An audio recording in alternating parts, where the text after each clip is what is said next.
La formación geológica de la ciudad de Nueva York está directamente vinculada con la dinámica de la Tierra. Escondidos en el lecho rocoso de Nueva York están los remanentes de colisiones continentales, la recristalización de antiguas rocas y la erosión de glaciares en retirada. Debajo de mí, a solo unos cuantos metros, hay una sólida evidencia rocosa de los primeros 1.000 millones de años de la historia de Nueva York. Nueva York ha estado sujeta a varios periodos de colisiones continentales y su geología es más compleja que la de cualquier otra ciudad de los Estados Unidos. Los eventos que cambiaron el paisaje de Nueva York ocurrieron frente a los primeros vertebrados que pusieron un pie en la Tierra. Pero hoy la mayoría de los neoyorquinos ignora los cambios sísmicos que dieron forma al suelo donde están parados. Fort Tryon Park es uno de los puntos más altos de Nueva York. Este fue el lugar de una batalla revolucionaria en 1776. Pero mucho antes de eso, el lugar donde me encuentro fue el corazón de una colisión mucho más violenta, una que involucró un cambio continental. Las placas tectónicas básicamente se deslizan juntas y al ejercer una enorme presión forman montañas. La formación de montañas junto con la erosión y la glaciación crearon la mayor parte de la superficie de Nueva York, la que está hecha de una variedad de roca metamórfica. Este tipo de roca se forma cuando el intenso calor y la presión que la rodea hace que cambie de un tipo de roca a otra. La roca más antigua es la gneiss de Fordham. Tiene más de 1.000 millones de años. Las rocas más jóvenes tienen entre 435 y 500 millones de años, y hay una variedad de distintos tipos de esquisto. El tipo más común de roca en Nueva York se llama esquisto de Manhattan. Y es esta antigua y sólida base rocosa la que ha permitido que la mayoría de los rascacielos de la ciudad permanezcan firmemente enraizados en el suelo. Sin esa roca que la sostiene, los rascacielos no existirían. En otros lugares donde la roca está a unos 70 metros de profundidad, como en Greenwich Village, uno no logra ver ningún rascacielos. Algunos visitantes de Nueva York se preguntan por qué las aceras de Manhattan tienden a brillar. Eso se debe a que el concreto que se usó para hacerlas fue mezclado con roca sacada del esquisto de Manhattan. Está sacado de la piedra que se encontró aquí en la ciudad, que contiene mica. Y eso le da ese aspecto brillante a nuestro pavimento. Pero hay otros minerales en las aceras de Nueva York que también hacen que brillen. Esto es esquisto de Manhattan. Es una roca brillante moteada con mica blanca que subyace en gran parte de la ciudad. Este sólido cimiento hace posible el famoso horizonte de edificios. El lecho rocoso de la ciudad de Nueva York está formado por 5 diferentes tipos de roca: gneiss de Fordham, la formación Heartland, esquisto de Manhattan, mármol de Inwood y la serpentinita de Staten Island. La amplia variedad de rocas subyacentes se suma a la geología única de Nueva York.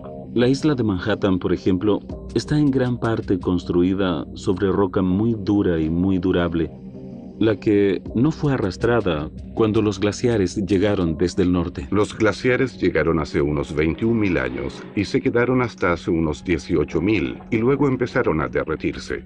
Todas las vías fluviales de Nueva York son estuarios y estrechos que quedaron tras el periodo postglacial. Los glaciares se adentraron en lo que es la ciudad hacia lo que eran unas formas de valles fluviales. Cuando los glaciares se derritieron y el nivel del mar creció, los lugares bajos del terreno se llenaron de agua de mar.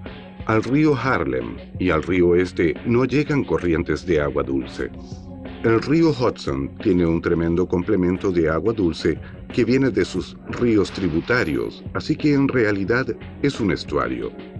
El secreto del río Hudson está en su nombre. El Hudson no solo es un río, es un fiordo. Un fiordo es un valle excavado por un glaciar y generalmente es un brazo del mar que entra por muchos kilómetros. La característica única del río Hudson es que cuando se hizo más profundo por los glaciares bajo el nivel del mar, se convirtió de pronto en el fiordo más al sur de Norteamérica. El profundo canal hecho en el Hudson por un glaciar lo hace un fiordo. Incluso el paisaje a su alrededor se parece a lo que normalmente asociamos con los fiordos más espectaculares de Noruega. Y el fiordo Hudson es una mezcla de agua dulce y salada que se extiende hasta 225 kilómetros al norte de la ciudad. El éxito de Nueva York se puede atribuir en gran parte a sus profundos ríos y muelles protegidos que lo hacen un puerto natural ideal. Y aunque Nueva York es conocida por la gran metrópoli en su centro, su historia comienza en lo profundo de la tierra e inmersa en el agua. La cambiante topografía de Nueva York tiene mucho más que revelar. Estos misterios recién empiezan a descubrirse, aquí en Secretos de Nueva York.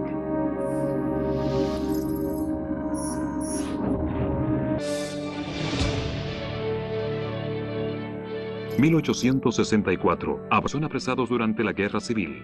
Dos periodistas de Nueva York obtienen ganancias realizando la llamada Civil War Gold Hawks, y una competencia de diseño transforma el paisaje. La topografía de Nueva York se remonta a varios milenios, pero comparada con su pasado geológico, la ciudad de Nueva York es una joven metrópoli. Fundada en 1625, en sus orígenes Nueva York era un paisaje de pantanos y colinas onduladas. Mi búsqueda de paisajes ocultos de Nueva York me ha traído aquí. Posiblemente sea el parque público más conocido del mundo, Central Park. Nueva York siempre quiso emular a las grandes ciudades de Europa, y las grandes ciudades de Europa todas tenían parques centrales. Dos prominentes neoyorquinos de la época abogaron por esa idea. William Cullen Bryant, abolicionista y poderoso editor del New York Evening Post, y el paisajista Andrew Jackson Downing. En una ciudad donde las conexiones importan, Downing y Bryant convencieron a las autoridades de comprar el terreno en el centro de Manhattan, cuando el bien raíz aún era asequible. En ese tiempo, el Alto Manhattan probablemente no llegaba más allá de la calle 42. El área más grande en el centro de Manhattan era descrita por los habitantes de entonces como un lugar pestilente donde los hedores malignos contaminaban cada bocanada de aire. No era considerado un bien raíz de primera, aunque esto tenía otra ventaja porque se podía comprar un amplio terreno a muy bajo precio. A mediados del siglo XIX, una cuadrícula oficial ya se había puesto en uso. Esta cuadrícula virtual traza dónde quedarían las futuras calles de Manhattan. El desarrollo urbano de la isla de Manhattan estaba estrictamente apegado a una cuadrícula de avenidas de norte a sur y calles de este a oeste. Es muy interesante ver cómo hoy atraviesa justamente Central Park. 280 hectáreas desde la calle 59 hasta la calle 106 fueron adquiridas por $5.5 millones, y un experto ingeniero, Egbert L. Billy, fue designado ingeniero jefe del parque y se le asignó la tarea de medir el terreno. A mediados del siglo XIX, este lugar se caracterizaba por sus pantanos y lechos de roca expuestos, pero Billy rápidamente lo cambió. Drenó los pantanos y voló las rocas hasta que el parque comenzó a tomar forma. De hecho, sin que se lo pidieran, Egbert Billy presentó una propuesta de diseño. Aún no se había nombrado un diseñador para el parque, y Billy, quien había preparado el terreno, sintió que el trabajo era suyo. El nuevo protegido de Downing, Calvert Vaux, era un arquitecto y paisajista de Inglaterra. Él también se involucró en el proyecto. La proposición de Billy de 4 calzadas principales que se atravesaban a nivel del suelo no convencía a los supervisores del parque. Esto impulsó a Vaux a sugerir otro diseño. Un antiguo documento revela sus verdaderos sentimientos sobre los planes de Billy, los que él creía eran una vergüenza para la ciudad. Vaux se asoció con Frederick Law Olmsted, un adinerado granjero de Nueva Inglaterra. El origen del Central Park está enturbiado por esa competencia. Creo que a la larga, el señor Billy no ha recibido el reconocimiento adecuado por el desarrollo del Central Park. Fue eclipsado por Olmsted y Vaux. Los planos de Vaux y Olmsted eran parecidos a los de Billy, pero en lugar de calzadas que se interceptaban y que podían causar accidentes, su proposición permitía caminos para carruajes y peatones que pasaban por encima y debajo de cada uno a través de túneles y pasarelas elevadas que nunca se interceptarían. Se aprobó un diseño y la competencia tuvo un ganador, pero no fue Egbert Billy. La verdadera genialidad del Central Park es cómo aísla al visitante al parque de la ciudad que lo rodea. Olmsted y Vaux ganaron la competencia, pero Billy afirmaba ser el diseñador original de Central Park. Demandó a la ciudad y ganó $10,000 en el juicio. Pero eso no es lo desconocido. Hay secretos aún mayores detrás de la pelea por el Central Park. En su lucha por construir Central Park, Egbert Billy dejó un legado todavía más grande: el mapa de Billy. El mapa de Billy es un compendio cartográfico único que señala todas las fuentes, prados y pantanos naturales de Manhattan en colores y claros detalles. Aunque no son visibles desde la calle, muchas de esas vías fluviales aún existen bajo tierra. Urbanistas y constructores todavía buscan evidencias de antiguas corrientes que, aun cuando no se puedan ver desde la superficie, podrían contribuir a malas condiciones del suelo. El verdadero valor del mapa de Billy es la superimpuesta cuadrícula de la ciudad con nombres de calles delineados. Los constructores que usan hoy este mapa pueden localizar fácilmente cualquier topografía o hidrología escondida bajo un sitio en construcción. De acuerdo al mapa de Billy, la mayor parte de este lugar está construida sobre un pantano, y una corriente subterránea corre a lo largo de Broadway y Times Square. Aunque el mapa de Billy es anticuado en varios aspectos, su genialidad está en su edad. Con la mayoría del paisaje natural de Nueva York rellenado con construcciones encima y cubierto de concreto, hoy sería imposible recrear el mapa de Billy. Es un documento histórico que aún proporciona información invaluable sobre algunos de los bienes raíces más valiosos del mundo. Hoy aún se pueden ver remanentes de detalles descritos en el mapa, cosas que se pueden ver en él. Es un mapa de 150 años, pero aún se puede usar en nuestra vida diaria. Billy también diseñó los planos para lo que sería el tren subterráneo y otros parques, pero su llamativo trabajo a mano es lo que proporciona la clave para el cambiante paisaje de la ciudad. 1895. Se crea el Departamento Correccional de Nueva York. William Randolph Hearst se hace cargo del New York Morning Journal y parte de Manhattan es reconectada con la Norteamérica continental. La isla de Manhattan, que alguna vez fue parte del continente, fue separada por miles de años de erosión. Incluso hoy, la isla de Manhattan está en un constante estado de cambio. Este es el extremo norte de la isla de Manhattan. La leyenda dice que aquí, en Inwood Hill Park, se realizó la famosa compra de Manhattan. La isla de Manhattan era el lugar perfecto para cambiar por pieles de castor, desde canoas indias hasta embarcaciones para el océano. Inwood Hill Park era el hogar de los nativos Lenape. Los Lenape fueron uno de los primeros que se establecieron a lo largo del río Harlem. Cultivaban maíz y tabaco, cazaban venados y mapaches y extraían ostras del río Harlem. Muchos piensan que era como una especie de campamento de pesca de verano.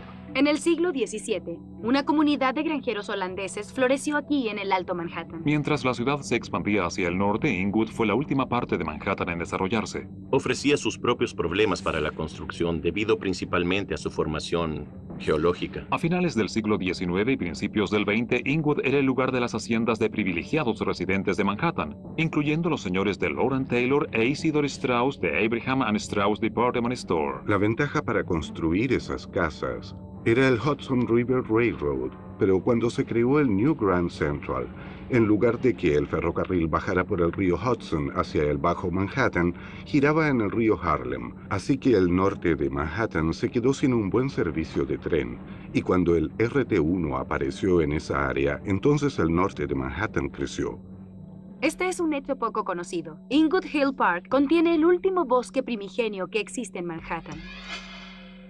Este es uno de los pocos vestigios que quedan de cómo era Manhattan hace 400 años. Pero el verdadero tesoro natural de Inwood está debajo de mí.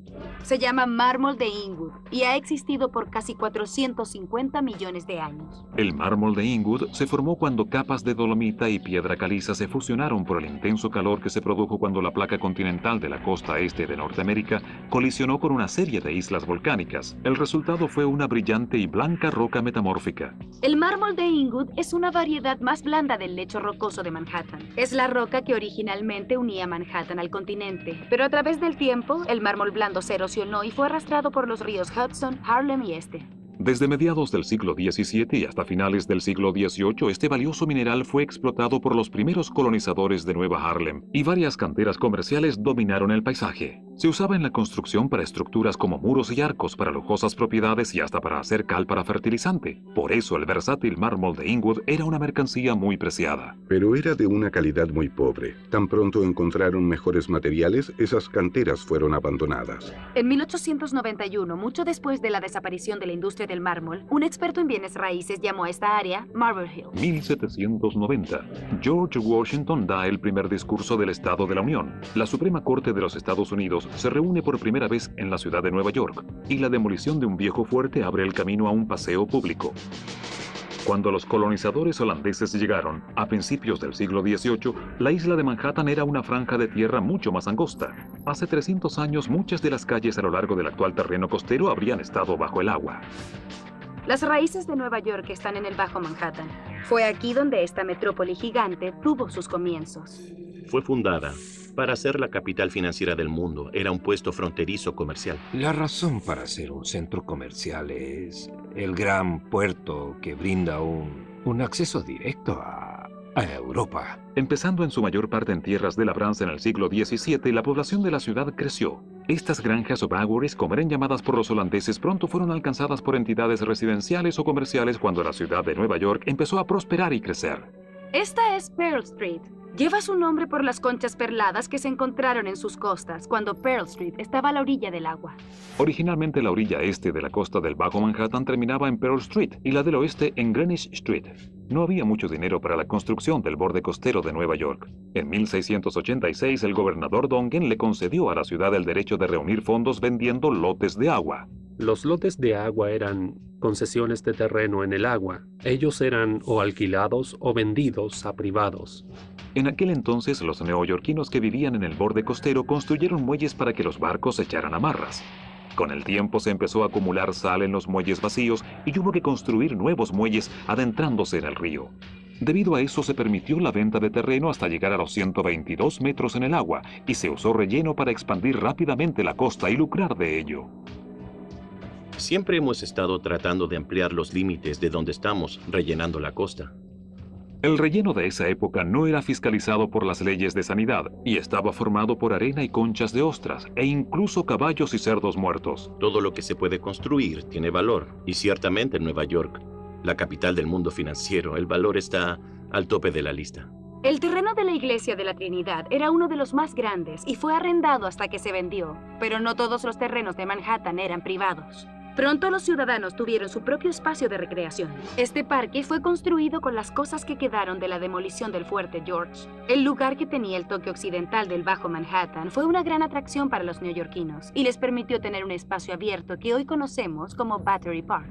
Battery, como era conocida esa área, recibió su nombre de la batería de cañones alineados en el borde costero del Bajo Manhattan cuando el área era conocida como Fuerte Ámsterdam. Después de la Revolución Americana, la ciudad de Nueva York demolió el fuerte con planes de construir un nuevo castillo en la isla de Manhattan. El fuerte demolido sirvió como relleno para un nuevo paseo público donde hoy está Battery Park, y Castle Clinton fue construido sobre una isla artificial a unos cuantos metros de la costa. Como la mayoría de los cambiantes paisajes de Manhattan, lo primero que vemos aquí podría engañarnos. El secreto de Battery Park es Castle Clinton. Aunque parece estar erigido sobre tierra firme, en realidad está hecho por el hombre sobre una isla artificial. Castle Clinton fue construido para proteger el puerto de Nueva York de los británicos en la guerra de 1812. Cuando la amenaza de la guerra pasó, la propiedad fue cedida nuevamente a la ciudad de Nueva York. El nombre Castle Clinton fue cambiado por Castle Garden y fue utilizado como un popular centro de entretenimiento, el Madison Square Garden de la época. Lafayette hizo una visita de regreso a los Estados Unidos después de la Revolución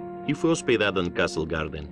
En 1855, Battery fue extendido nuevamente usando relleno. Entonces el parque se topó con Castle Garden y finalmente terminó rodeándolo. Y la isla sobre la que estaba erigido se convirtió en parte de la isla de Manhattan. Este es otro secreto. Castle Garden fue el primer terminal de inmigración del mundo. Más de 8 millones de inmigrantes pasaron por sus puertas. A mediados del siglo XIX, la élite comenzó a emigrar hacia el norte de la ciudad, cuando los inmigrantes europeos se establecieron en el sur. Entre la gran hambruna irlandesa y el fracaso de la Revolución Alemana, de pronto llegó una gran cantidad de personas. Castle Garden fue la puerta de entrada a América hasta que la isla Ellis se hizo cargo del proceso de inmigración en 1890. El paisaje del Bajo Manhattan cambia nuevamente en 1966, cuando comienza la construcción del World Trade Center. Se excavaron más de 93,000 metros cuadrados de roca y tierra. Después la roca fue arrojada al río Hudson para crear Battery Park City. Fue un doble ahorro no solo para la construcción del World Trade Center, sino también para la eventual construcción de Battery Park City. Hoy esta área es el hogar del Centro Financiero Mundial y del aclamado Stuyvesant High School. También es el centro de los más sólidos desarrollos inmobiliarios residenciales a lo largo de la costa este. Si no se malgasta, jamás faltará nada. La historia del cambiante paisaje de Nueva York muestra una ciudad que es siempre flexible, adaptándose al rápido crecimiento que la ha convertido en la formidable metrópoli que es hoy. Casi en cada rincón de la ciudad, el comercio ha cambiado mucho en los últimos 20 a 50 años. La ciudad de Nueva York quizás ni siquiera estaría aquí si no fuera por las circunstancias tan importantes de la naturaleza que nos puso en este lugar. Nueva York se ha expandido hacia las alturas y también a través del agua, y aún hay secretos por descubrir en su siempre cambiante paisaje.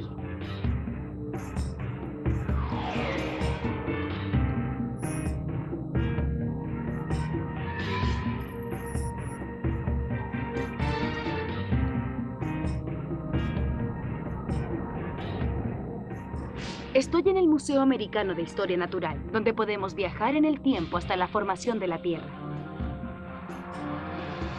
Desde lechos de millones de años hasta áreas de solo 30, el paisaje amorfo de Nueva York juega un papel crucial en dar forma a la ciudad. Hasta la próxima en Secretos de Nueva York.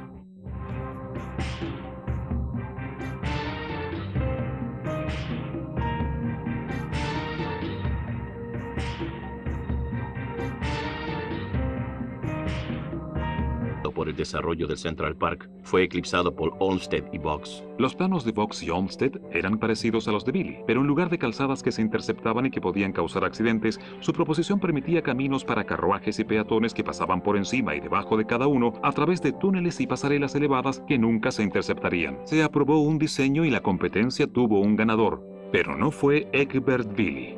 La verdadera genialidad del Central Park es cómo aísla al visitante al parque de la ciudad que lo rodea. Olmsted y Bugs ganaron la competencia, pero Billy afirmaba ser el diseñador original de Central Park. Demandó a la ciudad y ganó $10,000 en el juicio. Pero eso no es lo desconocido. Hay secretos aún mayores detrás de la pelea por el Central Park. En su lucha por construir Central Park, Egbert Billy dejó un legado todavía más grande: el mapa de Billy. El mapa de Billy es un compendio cartográfico único que señala todas las fuentes, prados y pantanos naturales de Manhattan en colores y claros detalles. Aunque no son visibles desde la calle, muchas de esas vías fluviales aún existen bajo tierra. Urbanistas y constructores todavía buscan evidencias de antiguas corrientes que, aun cuando no se puedan ver desde la superficie, podrían contribuir a malas condiciones del suelo. El verdadero valor del mapa de Billy es la superimpuesta cuadrícula de la ciudad con nombres de calles delineados. Los constructores que usan hoy este mapa pueden localizar fácilmente cualquier topografía o hidrología escondida bajo un sitio en construcción. De acuerdo al mapa de Billy, la mayor parte de este lugar está construida sobre un pantano, y una corriente subterránea corre a lo largo de Broadway y Times Square. Aunque el mapa de Billy es anticuado en varios aspectos, su genialidad está en su edad. Con la mayoría del paisaje natural de Nueva York rellenado con construcciones encima y cubierto de concreto, hoy sería imposible recrear el mapa de Billy. Es un documento histórico que aún proporciona información invaluable sobre algunos de los bienes raíces más valiosos del mundo. Hoy aún se pueden ver remanentes de detalles descritos en el mapa, cosas que se pueden ver en él. Es un mapa de 150 años, pero aún se puede usar en nuestra vida diaria. Billy también diseñó los planos para lo que sería el tren subterráneo y otros parques, pero su llamativo trabajo a mano es lo que proporciona la clave para el cambiante paisaje de la ciudad. 1895. Se crea el Departamento Correccional de Nueva York. William Randolph Hearst se hace cargo del New York Morning Journal y parte de Manhattan es reconectada con la Norteamérica continental. La isla de Manhattan, que alguna vez fue parte del continente, fue separada por miles de años de erosión. Incluso hoy, la isla de Manhattan está en un constante estado de cambio. Este es el extremo norte de la isla de Manhattan. La leyenda dice que aquí, en Inwood Hill Park, se realizó la famosa compra de Manhattan. La isla de Manhattan era el lugar perfecto para cambiar por pieles de castor, desde canoas indias hasta embarcaciones para el... Manhattan terminaba en Pearl Street y la del oeste en Greenwich Street. No había mucho dinero para la construcción del borde costero de Nueva York. En 1686, el gobernador Dongan le concedió a la ciudad el derecho de reunir fondos vendiendo lotes de agua. Los lotes de agua eran concesiones de terreno en el agua. Ellos eran o alquilados o vendidos a privados. En aquel entonces, los neoyorquinos que vivían en el borde costero construyeron muelles para que los barcos echaran amarras. Con el tiempo se empezó a acumular sal en los muelles vacíos y hubo que construir nuevos muelles adentrándose en el río. Debido a eso se permitió la venta de terreno hasta llegar a los 122 metros en el agua y se usó relleno para expandir rápidamente la costa y lucrar de ello. Siempre hemos estado tratando de ampliar los límites de donde estamos, rellenando la costa. El relleno de esa época no era fiscalizado por las leyes de sanidad y estaba formado por arena y conchas de ostras e incluso caballos y cerdos muertos. Todo lo que se puede construir tiene valor y ciertamente en Nueva York, la capital del mundo financiero, el valor está al tope de la lista. El terreno de la iglesia de la Trinidad era uno de los más grandes y fue arrendado hasta que se vendió, pero no todos los terrenos de Manhattan eran privados. Pronto los ciudadanos tuvieron su propio espacio de recreación. Este parque fue construido con las cosas que quedaron de la demolición del Fuerte George. El lugar que tenía el toque occidental del Bajo Manhattan fue una gran atracción para los neoyorquinos y les permitió tener un espacio abierto que hoy conocemos como Battery Park. Battery, como era conocida esa área, recibió su nombre de la batería de cañones alineados en el borde costero del Bajo Manhattan cuando el área era conocida como Fuerte Ámsterdam. Después de la Revolución Americana, la ciudad de Nueva York demolió el fuerte con planes de construcción construir un nuevo castillo en la isla de Manhattan. El fuerte demolido sirvió como relleno para un nuevo paseo público donde hoy está Battery Park, y Castle Clinton fue construido sobre una isla artificial a unos cuantos metros de la costa. Como la mayoría de los cambiantes paisajes de Manhattan, lo primero que vemos aquí podría engañarnos. El secreto de Battery Park es Castle Clinton. Aunque parece estar erigido sobre tierra firme, en realidad está hecho por el hombre sobre una isla artificial. Castle Clinton fue construido para proteger el puerto de Nueva York de los británicos en la guerra de 1812. Cuando la amenaza de la guerra pasó, la propiedad fue cedida nuevamente a la ciudad de Nueva York. El nombre Castle Clinton fue cambiado por Castle Garden y fue utilizado como un popular centro de entretenimiento, el Madison Square Garden de la época. Lafayette hizo una visita de regreso a los Estados Unidos después de la Revolución y fue hospedado en Castle Garden. En 1855, Battery fue extendido nuevamente usando relleno. Entonces el parque se topó con Castle Garden y finalmente terminó rodeándolo. Y la isla sobre la que estaba erigido se convirtió en parte de la isla de Manhattan. Este es otro secreto. Castle Garden fue el primer terminal de inmigración del mundo. Más de 8 millones de inmigrantes pasaron por sus puertas. A mediados del siglo XIX, la élite comenzó a emigrar hacia el norte de la ciudad, cuando los inmigrantes se... Así que en realidad es un estuario. El secreto del río Hudson está en su nombre. El Hudson no solo es un río, es un fiordo. Un fiordo es un valle excavado por un glaciar, y generalmente es un brazo del mar que entra por muchos kilómetros. La característica única del río Hudson es que cuando se hizo más profundo por los glaciares bajo el nivel del mar, se convirtió de pronto en el fiordo más al sur de Norteamérica. El profundo canal hecho en el Hudson por un glaciar lo hace un fiordo. Incluso el paisaje a su alrededor se parece a lo que normalmente asociamos con los fiordos más espectaculares de Noruega. Y el fiordo Hudson es una mezcla de agua dulce y salada que se extiende hasta 225 kilómetros al norte de la ciudad. El éxito de Nueva York se puede atribuir en gran parte a sus profundos ríos y muelles protegidos que lo hacen un puerto natural ideal. Y aunque Nueva York es conocida por la gran metrópoli en su centro, su historia comienza en lo profundo de la tierra e inmersa en el agua. La cambiante topografía de Nueva York tiene mucho más que revelar. Estos misterios recién empiezan a descubrirse. Aquí, en Secretos de Nueva York.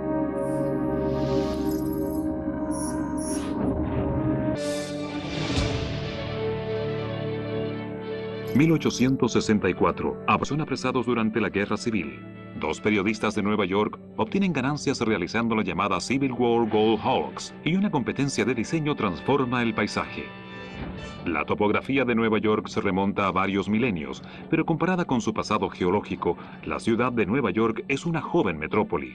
Fundada en 1625, en sus orígenes Nueva York era un paisaje de pantanos y colinas onduladas. Mi búsqueda de paisajes ocultos de Nueva York me ha traído aquí. Posiblemente sea el parque público más conocido del mundo, Central Park. Nueva York siempre quiso emular a las grandes ciudades de Europa, y las grandes ciudades de Europa todas tenían parques centrales. Dos prominentes neoyorquinos de la época abogaron por esa idea. William Cullen Bryant, abolicionista y poderoso editor del New York Evening Post, y el paisajista Andrew Jackson Downing. En una ciudad donde las conexiones importan, Downing y Bryant convencieron a las autoridades de comprar el terreno en el centro de Manhattan, cuando el bien raíz aún era asequible. En ese tiempo, el Alto Manhattan probablemente no llegaba más allá de la calle 42. El área más grande en el centro de Manhattan era descrita por los habitantes de entonces como un lugar pestilente donde los hedores malignos contaminaban cada bocanada de aire. No era considerado un bien raíz de primera, aunque esto tenía otra ventaja porque se podía comprar un amplio terreno a muy bajo precio. A mediados del siglo XIX, una cuadrícula oficial ya se había puesto en uso. Esta cuadrícula virtual traza dónde quedarían las futuras calles de Manhattan.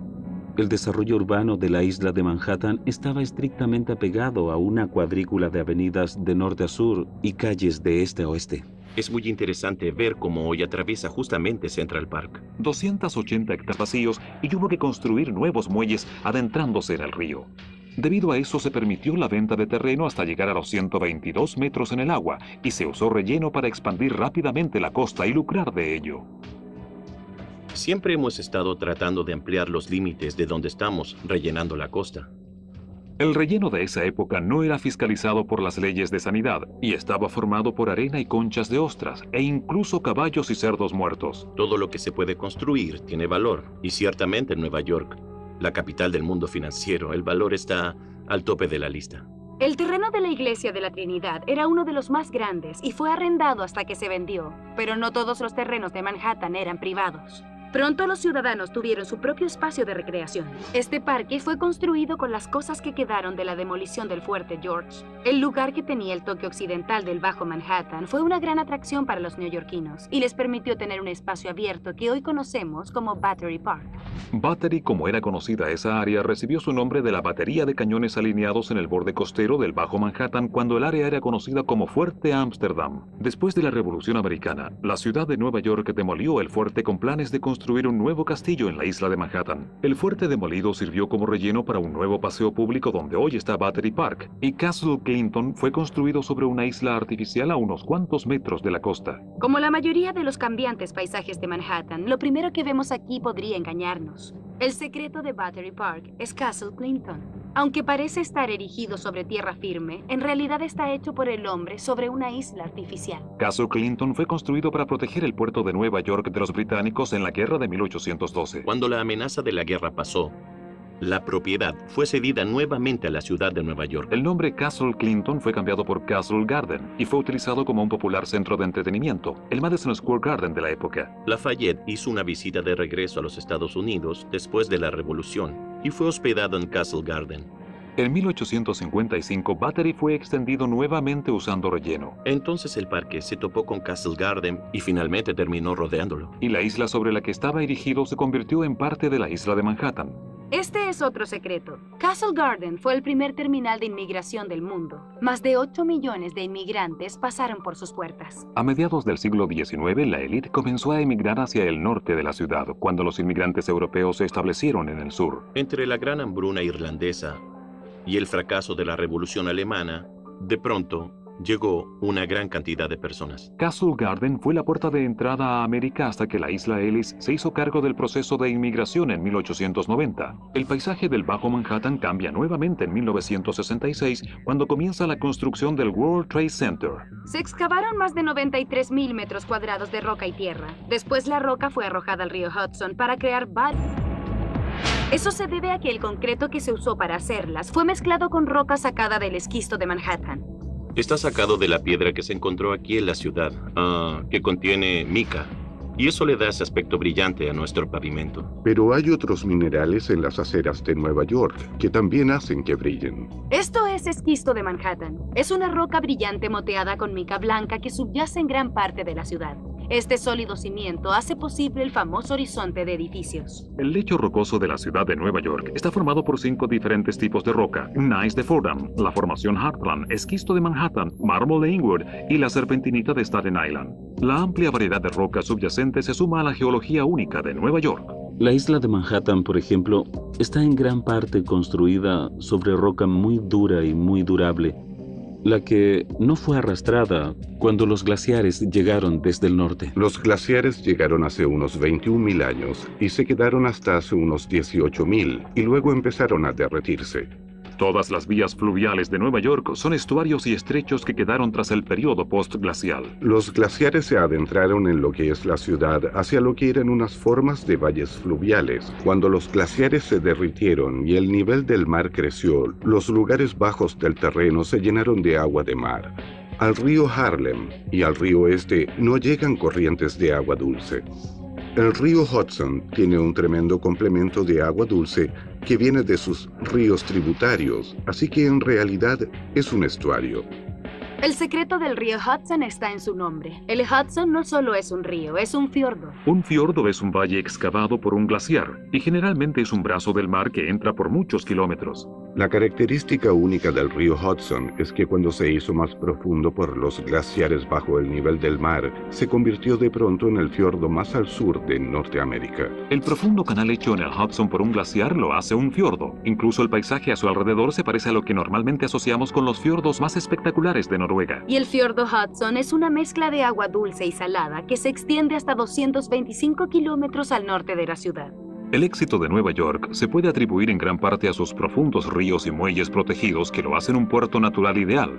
Y aunque Nueva York es conocida por la gran metrópoli en su centro, su historia comienza en lo profundo de la tierra e inmersa en el agua. La cambiante topografía de Nueva York tiene mucho más que revelar. Estos misterios recién empiezan a descubrirse, aquí, en Secretos de Nueva York.